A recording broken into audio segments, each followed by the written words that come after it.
Howdy, folks, and welcome to the TFL Truck Podcast. I'm Nathan. Yeah, and next to him, instead of Andre, it's me, Case. I've made it big. I'm on a podcast. You are indeed, and most importantly, you're a lot easier to talk to than Andre, who constantly bets me with hockey and football and all that, and I keep losing. So this podcast, what we would like to do is talk about Case's very special 1994 Ram 2500 diesel, Cummins diesel, I should say. You can usually find me over on the TFL Classics channel and also the TFL Bike channel, and that's also where you'll find video of my truck. And we'll be talking about this to hopefully give you guys some ideas, maybe about the projects that you're working on yourselves. This is a truck that a friend of mine and I pretty much went through completely and rebuilt. But before we get to that, we wanted to talk about Patreon and the fact that you guys have been supporting us through Patreon, and we truly appreciate it. And as such, you're going to have your questions answered right here on the podcast, and we're going to get to that in just a minute. For those of you who are not aware, Patreon is a way to support us financially, and by doing so, that allows us to do these projects and these builds and pay people like Case, and then actually get out there and do these things. And thank you so much for your support. Go to Patreon and support us if you haven't already. And the best part about that, of course, is you'll have any question you want, well, within reason, answered right here on our podcast. So, Case. Yeah, let's hear it. I know we've got some new members. Indeed. So let's go over the members. And we have different tiers, different levels in terms of financial support. Half-ton, mid-size, heavy-duty. You get the point, in terms of going up. So our newest, starting as of the 25th, is John, who's a heavy-duty supporter, Derek, who's a half-ton supporter, and John, who's a heavy-duty supporter, Michael, who's a half-ton, Lars, who's a half-ton, TJ Powell, sorry, I just said the whole name because it was cool, is a mid-size supporter, Christopher, half-ton, Kurt, half-ton, Danny, mid-size, and Adam, heavy duty. These are our newest Patreon supporters. Guys, thank you so much for your support. Yeah, again, huge thanks to everyone who's supporting the channel. It, like Nathan says, it helps us make videos. And like we mentioned, if you support on Patreon and you shoot us a question, then we can answer it here on the podcast. And we have 3 questions from some of our viewers. So the first one comes from Derek Nedsel, and it says, guys, great work on the channel. I really enjoy TFL Off-Road and TFL Truck channels. One question.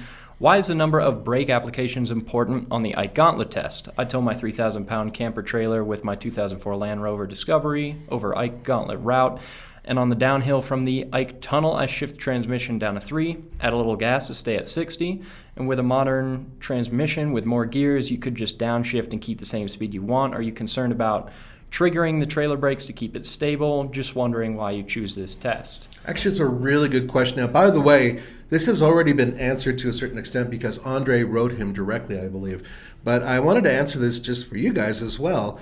And what Mr. Truck and Andre, myself, Roman, all of us would say, including Case, about why we do this test and the way we do it. Now, one of the reasons why brake applications are important when you're heading down the Ike Gauntlet is because we look for the way the vehicle is set up. There are vehicles out there, especially heavy-duty ones, but even some half-tons and mid-sized trucks that will downshift for you when it detects that you're going down a grade, especially if you do a brake application and it's in tow mode.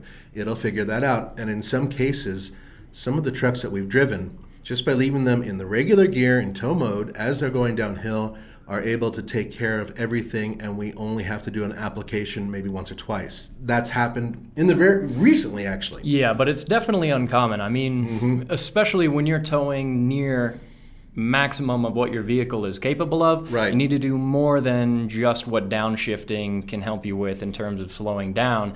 And you want to know that if you go up a mountain and then down a steep grade like what we do at the Ike Gauntlet, that your brakes are going to be more than enough to stop you and your trailer. Brakes are the most important part right there. Yeah. And one of the things that's happening is you're going downhill and you are, obviously we use brake controllers. Even if the vehicle's not equipped with it, nowadays we have our own that are remote. No matter what, we want to make sure everything is safe, and so do you when you're going down the hill. The thing is that not everybody is comfortable and or wants to downshift. The other thing is that Not many people really should, because some of these vehicles are so smart and capable now that there is absolutely no reason to do so. You can rely on the system aboard the vehicle in order to slow you down and keep your brakes fairly cool. And that's what it all boils down to. I've been a victim of having overheated brakes actually seize on me with an old Ford Ranger, and I jackknifed. It's a true story. It's read it in it's the very last chapter of Truck Nuts, the book that the guys wrote. I actually wrote one of the chapters, and it had to do with that and really, really bad brakes on the Ike. Well, a little further down. But the point is that it's terrifying. Losing your brakes is one of the biggest dangers you can come across when you're towing. So one of the things that you can do when you lose your brakes is you can rely on your trailer brakes to slow you down. That might not work. Downshifting, of course, those types of things, of course they help. But at the end of the day, if your vehicle is equipped in such a way to where it can go down a hill and safely use its ability, its own brain, to downshift, to keep within the gears that you want, to keep within the safe speed that we've estimated, which is around no higher than 60 miles per hour going down the hill, then you maintain control, you keep your brakes cool, and you are safe. So really, that's the main reason. Have you ever had an issue case with overheated brakes? No, not on any of my vehicles. And I will say another reason that we count the brake applications is it does help us gauge how well some of the other systems in the vehicle are working to slow down your entire load. So a vehicle with fewer brake applications is probably going to be really effectively using downshifting, especially some of the modern heavy-duty diesels. They can use exhaust brakes. Exactly. And in that way, you're going to have almost no brake applications at all. So it just gives us kind of a good gauge of how well the truck is slowing its trailer down without ideally riding its brakes the entire time. Right. Now, we also have another question. This is from our Patreon member, John Riley. John Riley has a 2018 Silverado High Country with the Duramax, and he's looking to trade it for a new truck because right now, with the way that the market is, he's being offered even more than what he paid for it 2 years ago.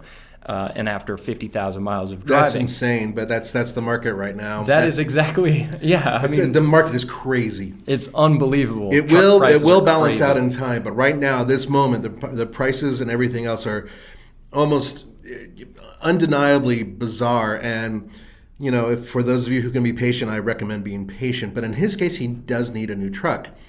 And what is it? He drives 25 to 30,000 miles per year? Yeah, so he says he drives 25 to 30,000 miles a year. He only tows a 34-foot, 8,000-pound travel trailer occasionally. And, he'll throw, he says, some grease and oil drums in the back. Now, the two trucks that he's looking at are the GMC AT4 2500 and also the Titan XD. He's looking at the Titan because he thinks it'll probably ride better as a daily driver and it can handle the payload that he needs and some occasional towing. And then, with the GMC, he's a little worried about some reliability issues. He says he's turning away from the big three, so he's wondering, is there really any other reason than resale value and bad camera systems that you should avoid the Titan XD? Titan XD is a really interesting vehicle. It's one that I think a lot of people sort of forget about, because it's kind of rare. It sits in between a 1500 and a 2500. It has a much beefier frame than the regular 1500 Titan, but it does have, I believe, pretty much the same axles, and a lot of the other equipment is the same engine, but everything else has been beefed up. And because of that, you actually have what I like to call kind of like a heavy-duty half-ton as opposed to a lighter-duty 2500, right? Very good payload in that vehicle. So far, every single time we've towed with it, it's always impressed us with just how smooth it is. Yeah, now I remember at one point a few months ago, we went off-roading in our Daihatsu Rocky. Wow, Were you there? I went on one of the Daihatsu things when I brought my Suzuki. So basically, it was the first time we had taken this little Daihatsu Rocky off-road, and it broke down. That's right. And you had to come and save us. Yep, and I used the Titan to come rescue you guys. Yeah. And I have to say, towing with that truck because the road to go up to Gold Hill where you guys were going off-road, that is a steep, windy road. Not the most fun place to tow. Yeah, and on top of that, that road has also got like washboard all over it, right? Yeah. So I remember you when you came up, you were flying. Oh yeah, I was cruising with the Titan, and man, it towed like a champ. It's a comfortable truck. It's a good, powerful motor. It tows really well. Yeah, you brought up a trailer that weighed about 2,500 pounds, if I recall. Was it a dual axle? So it's our Iron Bolt trailer. It weighs, I think, close to 3,000 pounds. Okay, and then you threw on a almost 3,000 pound vehicle on it. Yep. So you're towing around 6,000 and change, I would say, after everything was done, right? Yeah, so the truck was definitely under stress by the load that it was carrying, but again, the roads that we were towing on were pretty serious. I mean, even more grade than the Ike Gauntlet and a lot of switchbacks. So would you give that truck flying colors for its ability? 100%. It towed really well. So personally, I love American trucks. I've got no issues with them. As you can see behind me, I drive one, but yeah. I was thoroughly impressed with the Titan. It tows well. Titan's American, as far as I'm concerned. It's built in Tennessee, so or I think it should be. Well, the other one is at least. Well, it doesn't matter. The point is that I would lean towards the Titan. I've been very happy with Titan performance. They're not perfect. You're absolutely right. Your resale value is going to suck. So this is one of those trucks where you just drive it until it drops. The other thing is that you're right. The camera system is nowhere near as good as the AT4s in terms of what you can get for the money. But the basic camera system isn't too bad. And I really do like the side cams if you do get the Pro 4X version. It's actually quite good. The power, that 5.6 liter V8 is probably one of my favorites. In fact, I've said it a million times. It's relatively... I wouldn't say it's not as powerful as obviously the 6.2 liter V8 that's available for the GMC, but I think that this is a good compromise because it's still very powerful, it's quick, it's fairly efficient, and I think that the 6.2 liter, in order to get the most efficiency and power out of it, you do have to go super unleaded. I think that with the 5.6 liter, you can just use regular unleaded all day long. Yes, if you use super, you get like 400 horsepower out of it, but you only lose a little bit if you use regular, right? Just a little tiny bit. So you save a little bit of money there. Bottom line is that they're both good trucks, but the Titan XD is kind of a diamond in the rough. And personally speaking, if I were in your shoes, I would take a look at it. No, I think it's a really good option. Moving on, we have our final question from Dave Murphy. And he reached out to us because he says he's always been a California sports car guy, but watching some of our videos, we got him into off-roading. We got you hooked. So he's trying to figure out what he wants to buy as an off-roader, and he's thinking of getting a vehicle kind of similar to the type of thing that we did with our No Payment Needed series, which I actually think is a great idea because off-roading a really expensive vehicle like our Defender or our TRX is incredibly stressful. Oh my God, it's terrifying. It's the idea of breaking something that cost over 70 grand and then having the Wrath of Roman on top of that, both not of those ideal. No, it's not. So the point here is that the No Payment Needed series, just real quick, was a series that we put together where we bought 3 different pickup trucks and we were given a budget, $5,000, and then we were sponsored, and the sponsor was going to give us extra components from their organization, that's realtruck.com, I believe, to make these trucks better. And, we all had issues with those trucks and bounced them around, took them to Hell's Revenge, took them to Fins and Things, drove them back and forth from Boulder to Moab and back. So it was a lot of stress.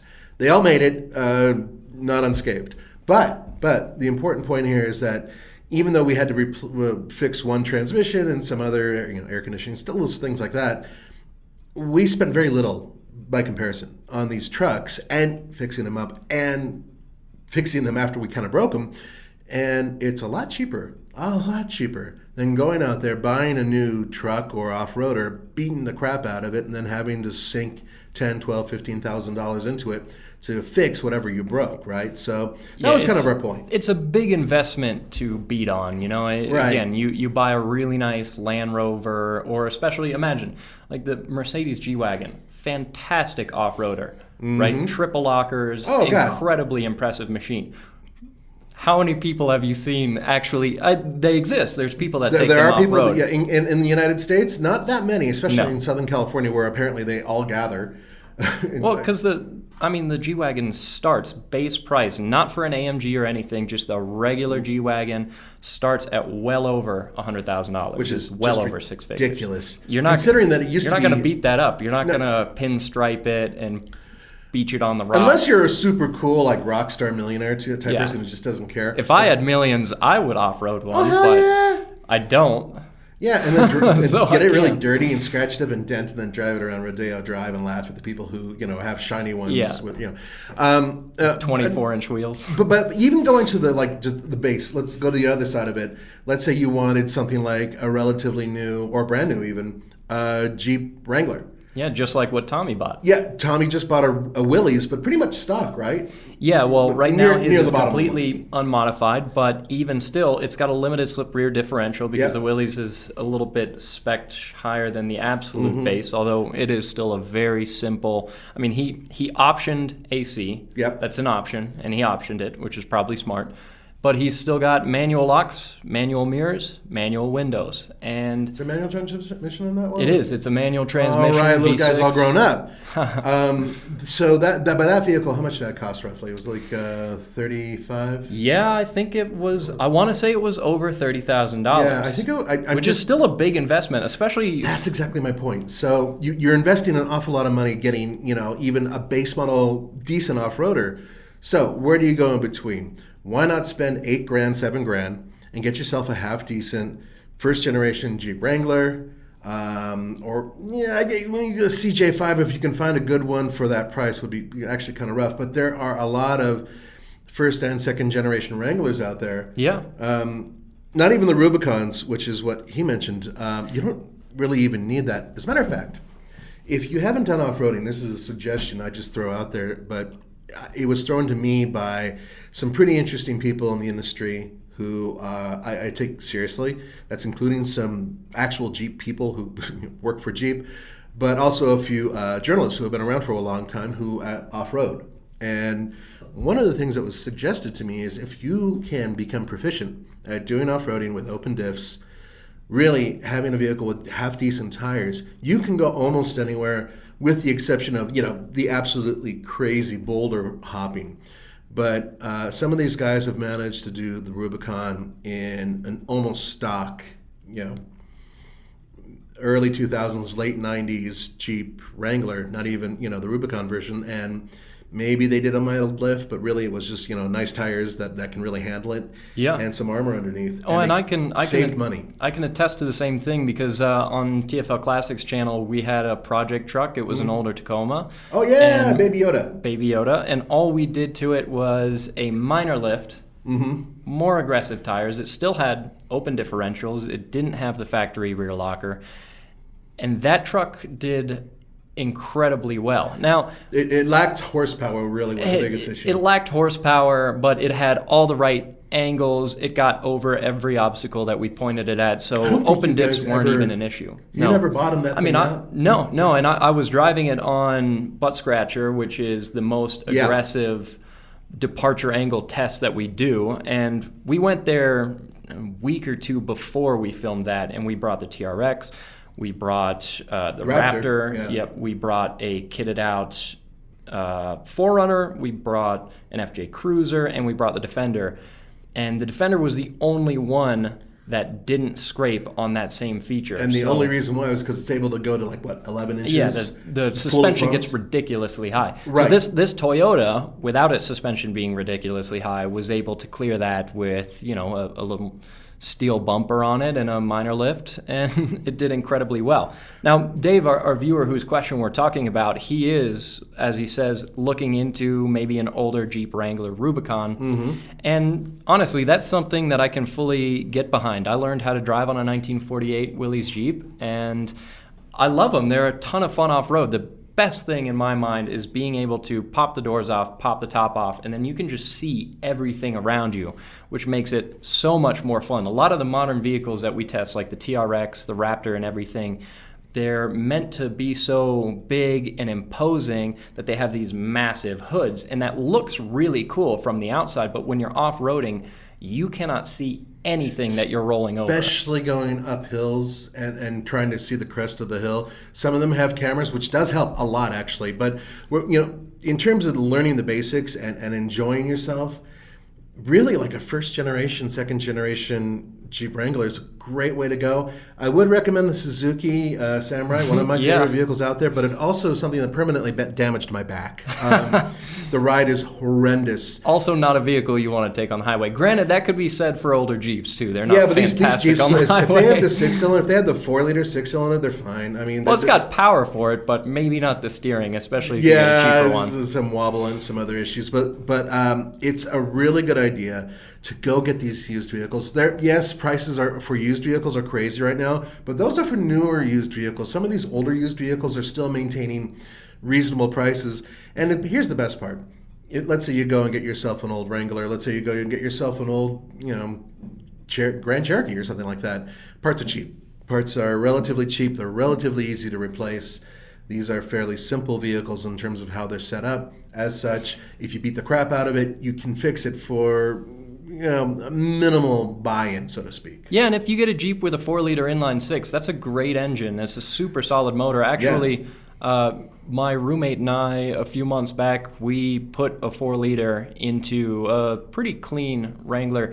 It was one that had its motor blow up. It dropped a valve, which super uncommon. So it was notable that had happened. But we dropped a new 4-liter in it, and now it's tough as nails. And those are great motors. You really do not see failures on them very often. As long as you maintain them, as long as you replace the oil and do what you have to do, those things can go. This was a unique situation. It doesn't happen and you can overcook them. I mean, nothing's. It's possible. Right, Any motor exactly. can blow up, but yeah, definitely those 4-liters are great engines. And I would say too, if you're looking for something to off-road, the less expensive it is, the more fun you're going to have. Even if it's not the best off-roader, the less you're worrying about it, it's just going to be a lot more fun of an experience. That's exactly it. So beating something up that you can whatever, you just drag it into your garage and then you get to toy with it. And then, you know what the part I always loved back in the day when I used to do this more often is that once you beat it up and you've kind of scratched it up and dented it and you're looking around going, what can I do to make this a little bit better? And it's surprising what you can come up with, especially on your own. So Dave in California, I highly recommend you do that. The Jeep idea is a great idea. Save yourself some money. Get the older used first or second generation one. They're great. Even though there's leaf springs, you can still get great articulation out of them. Fantastic first off-roader. Absolutely. All now, right. Should we transition to talking about the beast Before we behind do, me? I just wanted to one more time say, yes, you guys can get your questions answered in detail, not just from Case and Nathan, but also from Andre or Roman or Tommy. Really depends on who's doing which podcast. But your questions can be answered as long as you guys support us on Patreon and, of course, list your questions.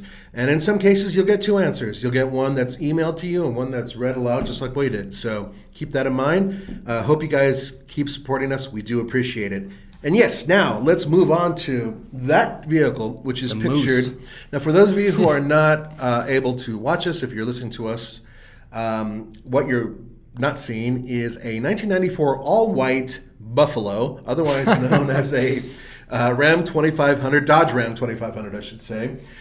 Case has tastefully taken this vehicle from being what we think is a plumber's truck. I think it was a general contractor's truck. So it had a bed that was as heavy as a small car in itself. All steel, fully covered bed for a contractor. And Case removed that bed, sold it, I believe, and then replaced the bed with a proper pickup truck bed, painted it, and now has a shell on it, and the truck looks nearly brand new. Yeah, it's been a really good project. So like you mentioned, it's a 94 Ram. It's got a 5.9 Cummins, 5-speed manual, and super solid truck. I'm just about to turn over 250,000 miles at it. I'm at 249,500 something.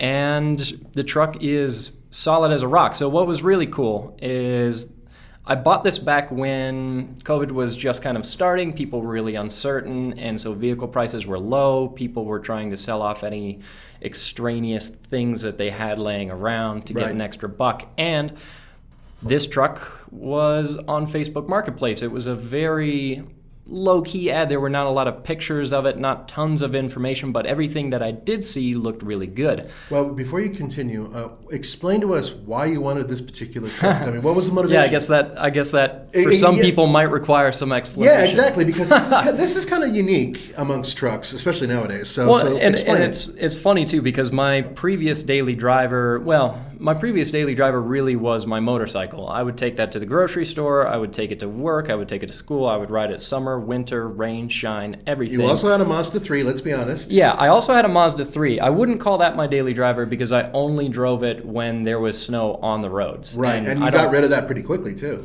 Yeah, and right after you started at TFL. So that was my first car. Yeah. And I had it for a long time. Great car, fun to drive. It was perfect for when I lived in Atlanta and I had a 60-mile daily commute through the center of the city. That was perfect. Mm-hmm. But now I live in Colorado. I do outdoor sports, climbing, skiing, mountain biking, and I need a vehicle that I can drive up the side of the mountain and ideally also camp out in the back of it.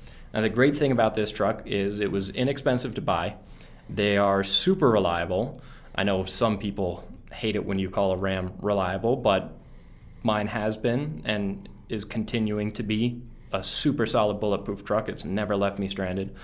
So cheap, reliable, fun to drive, easy to work on. I can take it pretty much anywhere. And actually, as we speak, later today, I'm building out the camping setup in the back.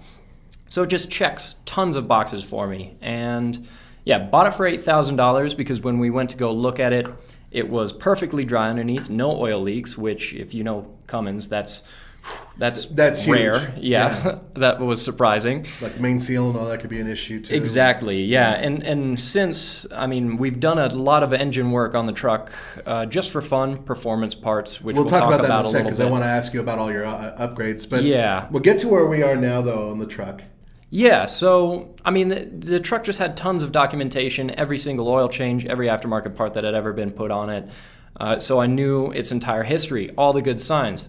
So bought it, but it was needing paint because the paint was just terrible. And it had a really cool utility bed on it, like you mentioned. Yeah, it was cool, but it was heavy. Yeah, so just for my purposes, that bed didn't make sense because it weighed a ton. Now, this is already not a particularly lightweight truck, but when I rolled this truck over the scale before I took the bed off and then after, and by replacing that utility box, as cool as it was, and going back to a factory style bed, I shaved 11,000 or 1,100. I was going to say 11,000. 1,100 pounds off of the truck, which I'm very happy about. I don't need that utility bed, and this just made it easier to get the truck up off the ground enough to put 35s on it. And yeah, really happy I did that. So talk about the paint job. You did it yourself, didn't you? Oh man, yeah, the paint job's all right. And it looks okay. So the cool thing is that the cab of the truck, from the interior to the outside, except for the fact that the paint was coming off and just bad, the cab of the truck was really clean. A little bit of hail damage on the roof, and the hood had been replaced because of hail damage. But the rest of it was great. And actually, one of the craziest things about this truck is that this interior looks like it just rolled off of the factory floor. And you still have a dashboard that hasn't exploded. Yes, my dash isn't cracked. I've got a factory-style radio that's been upgraded with Bluetooth, so it looks completely like a factory radio, functional cassette player. Everything in the interior works. But it was hard finding a bed because most of these trucks suffered from a little bit, if not a lot, of rust. And usually people don't take the bed off of their truck because of how nice it is. So most of the beds that I was finding online were in pretty rough shape. I bet. This one had rust in the wheel arches. Big surprise. So before I painted it, my roommate and I, who is a really, really talented mechanic, we did patch panels to fix the rust, and there was a ton of hail damage in the driver's side bedside.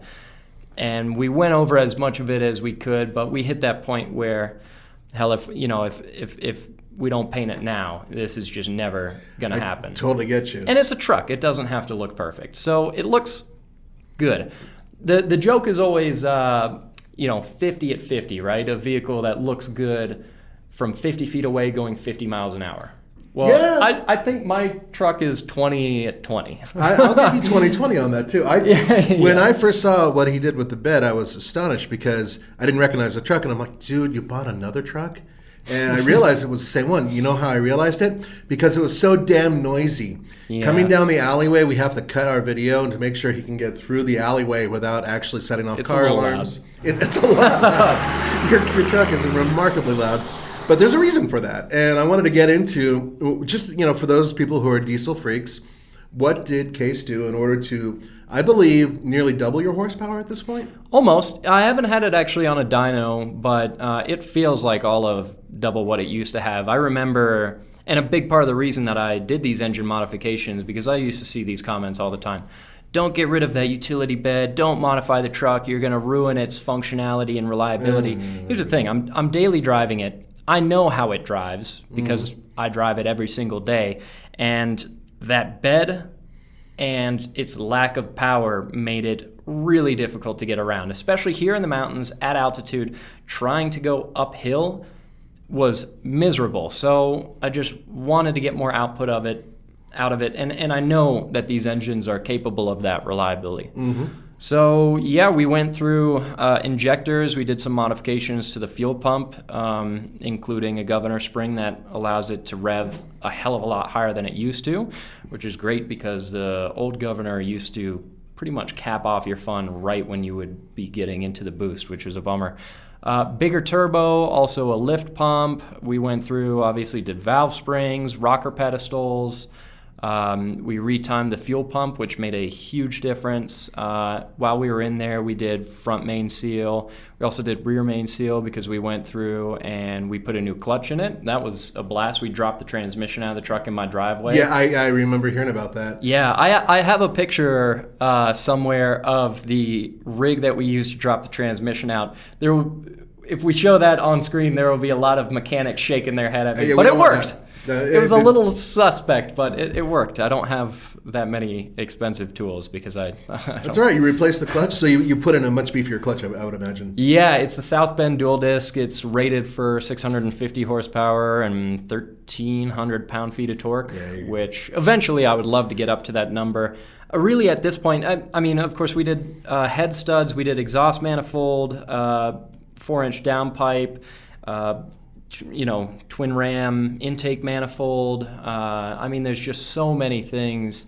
A lot of it I really can't even remember. Honestly, one of the biggest things that we did that made it just sound and feel so much better is we went in and did a valve adjustment, and that made a huge difference. I remember how excited you were about that and how, you said it transformed the truck's performance. Yeah, and that is a big thing too. It was really fun going in and doing these performance modifications because I've never really had a vehicle before where you could do all this kind of stuff. So I was excited about that, and I love the way it's turned out.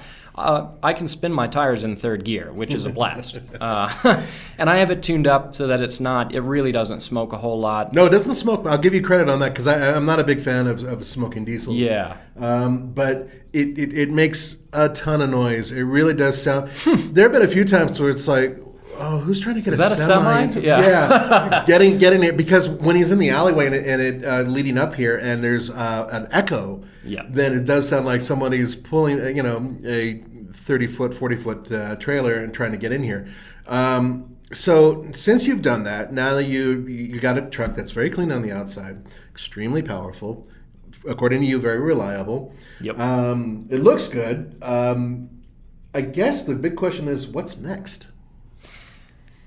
Suspension. It rides hard. I mean, and I will say too, I think it's important to note that it was really fun going through and doing these performance modifications, aftermarket stuff, because that was always something I had wanted to try out, and I'm glad I did. But really, the most important things that we did to this truck were the parts that are a lot more necessary, getting a good alignment, like I mentioned, doing the valve adjustment, making sure that Everything in the steering is sorted. We went through the brakes. You replaced recently do the rear end and we had to go through the rear axle. So it was mostly the axle seal on one of my wheels was bad, and the drum was just full of gear oil. That's no good. No, which is a big part of the reason when I would stab the brakes, kind of a panic stop, the truck would pull left really hard. So really not what you want when you're hitting the brakes in a panic maneuver is to have your truck veer towards oncoming traffic. So did you go through the whole rear end and repack the bearings and everything? Yeah, and even though the other drum brake wasn't full of, we didn't have to repack bearings. So we did new axle seals. We, fresh oil in the rear axle, and actually a pinion on the back of that truck looks flawless. Oh, I'm thrilled to hear that. Chef's kiss. Yeah, it's great.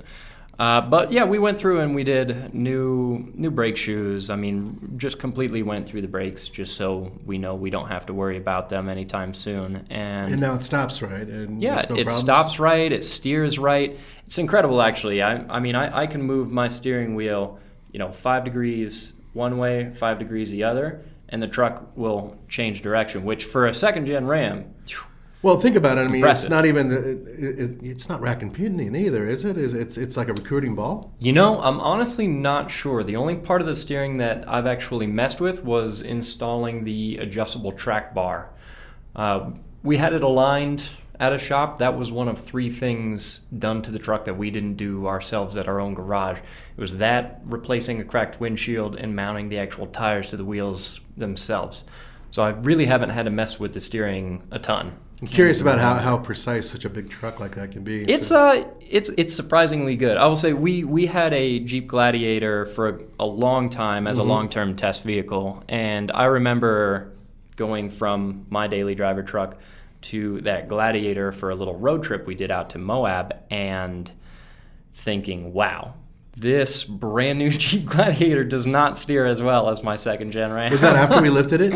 Yeah, which granted, lifting it doesn't help. But actually, that vehicle did well with the lift, but I agree with you. That's a general thing. Yeah, you just kind of had to saw at the wheel on the highway. Yeah, you do. You have to do minor corrections all the time, and it's much easier just being able to go dead. And it's also just the steering feels vague, which is something that I like about this old school truck, is that it's hydraulic power steering. You can tell actually what the front tires are doing. So it gives you a little bit more of a reference where you're not just kind of vaguely back and forth on the wheel trying to figure out what's going to make it go straight. Right. So do you have any recommendations for anybody out there who's thinking about getting a truck like this? Because, look, we've done, a dozen videos featuring your truck. Maybe even more. Because it's not just the ones that feature your truck, but your truck is actually involved in. So going to Yakadega or the Yak Ranch, there's a couple with those. Yeah. So the bottom line here is that there's going to be some people who are thinking, first generation Ram heavy duty sounds like a good choice. Or second gen. Second gen. Well, actually, yeah, second gen, but the first of the second gen. Yours is the very first 94. Yeah, it's before they updated the interior and everything, and I actually like the old school interior. I like how blocky it is. So what recommendations would you say for those who are watching and listening, if they were interested in a truck? What should they look for in this Ram second gen, but the very early version of the second gen? Yeah, well, there isn't a ton. So something to keep in mind if you're going to be adding power to your truck, tuning it up, the automatic transmissions generally take more work, more effort to make. I heard they're beefy terrible. Enough. Yeah, there's a good amount that you have to go through to make that transmission happy, to take a lot of power. An NV 4500 or an NV 5600 manual transmission like what's in my truck, they're pretty solid. 4500s have an issue with their fifth gear, but if you fix that and you put a high-performance clutch in it, they can handle a decent amount of power as long as you don't rack it into gear too hard too often. Now, for the 94s and the second generation, but the early ones, we were talking about it earlier off camera, and we were talking about what's available in terms of powertrains.